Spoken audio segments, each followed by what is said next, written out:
Hello, good night. Welcome to the channel Fable Wonderland. I'm Dr. Boston.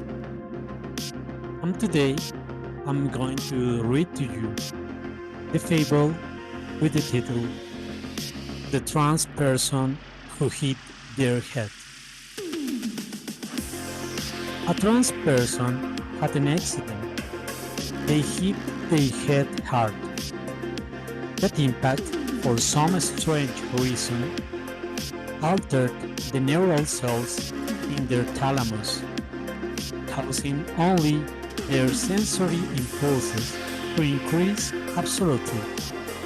Inevitably, this led them to become aware of the true ontological nature of space and time, as that blow to the head made them detach from their specific frame of reference, becoming aware of the falseness of temporal flow and the existence of time as a fourth dimension, where there is a universal simultaneity, and where all constitutive moments of existence belong neither to the past nor to the future, but are always a set of singular presence. Due to this, the trans person became the universal observer of all the singular present events of the universe, which together constitute existence. He even clearly observes the existential development of this narrative, as well as the thoughts occurring in your mind as you read it. That person sees us, thinks about us, and is convinced that we are all the same one at all times and in every moment. However, since none of us have suffered a blow that altered the neural cells of our thalamus, we only see ourselves in a particular now. But the trans person knows that we are always everything, and even though she recognizes us completely in all things, she feels that we are not the same. She sees the present that she believed was in the past, what she thought she had forgotten, but since none of it has ceased to be, she does not forget it. She simply perceives it absolutely. She also sees in the present what she imagined would be in the future, what she thought would happen, but since all of that already is, she does not imagine it. She simply perceives it absolutely. And despite this difference, destinies bring in each of those singular presents, for the certainty she now possesses make it unbearable, since those of us who think that reality is a temporal flow at least live with the expectation that what is to come will be better or different. But the trans person, unsure in the now, does not even have that hope. She wishes to annul her simultaneous perception, but it is impossible for her.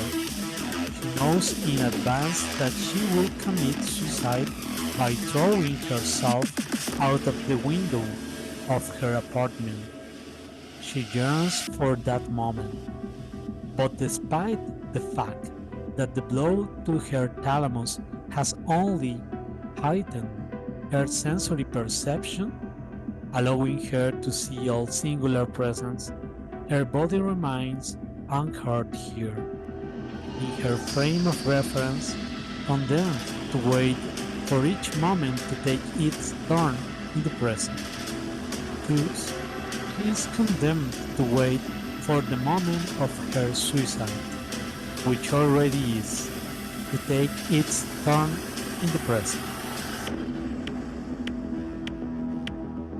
Moral: we are fortunate for lacking the ability to grasp it own. Okay, let's go to check the four theoretical elements that are important in this fable. First of all, I would like to talk about the thalamic neural cells. Thalamic neural cells are neurons located in a brain structure known as the thalamus. The thalamus acts as a crucial relay station for sensory and motor information that is directed towards the cerebral cortex. The thalamus is crucial for sensory perception, alertness regulation, and motor coordination, among other functions.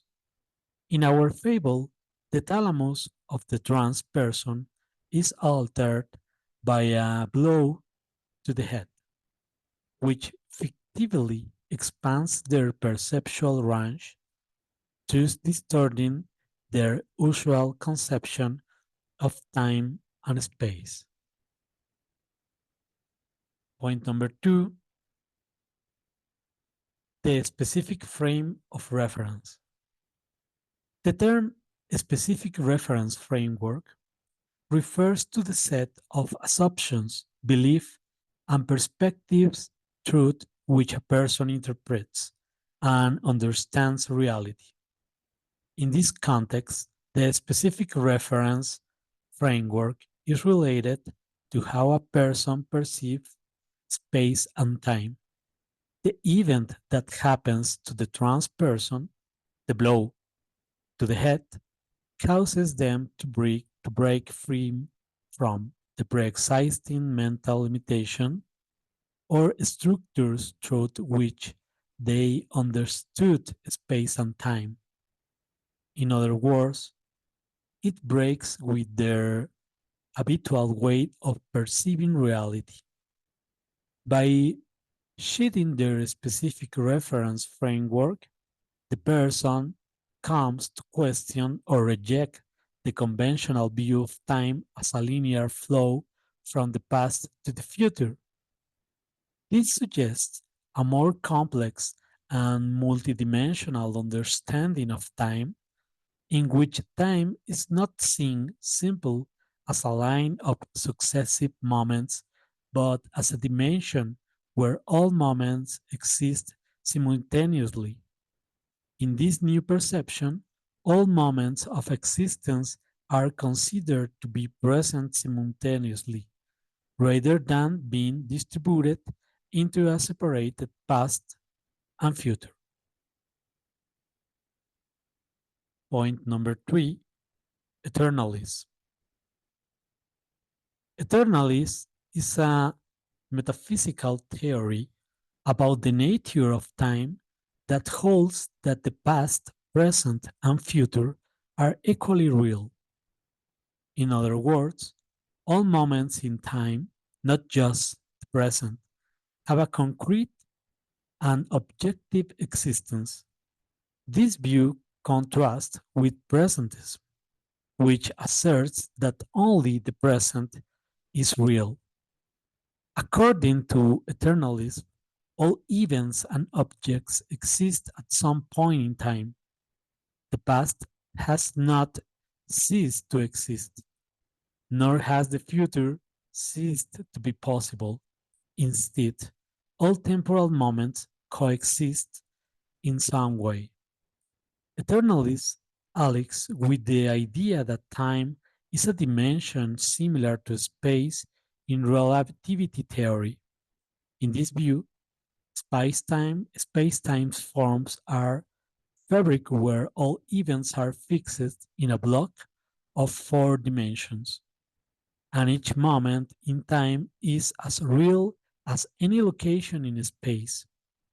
This theory suggests that time does not flow dynamically as we perceive it in every experience. Instead, the flow of time is an illusion, and all events are fixed in a temporal structure that can be contemplated from an external perspective. Finally, I would like to talk about Gilles Deleuze and his suicide. Gilles Deleuze, the influential French philosopher, passed away in 1995 due to suicide. Deleuze had been struggling with health problems, particularly related to a pulmonary illness.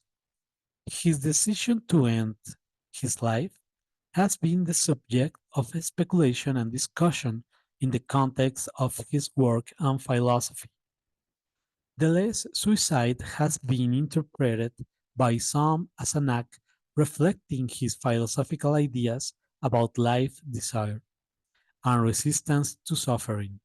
In his writings, Deleuze explores concepts such as desire, becoming, and resistance, and was concerned with how people can live and experience life more authentically and creatively.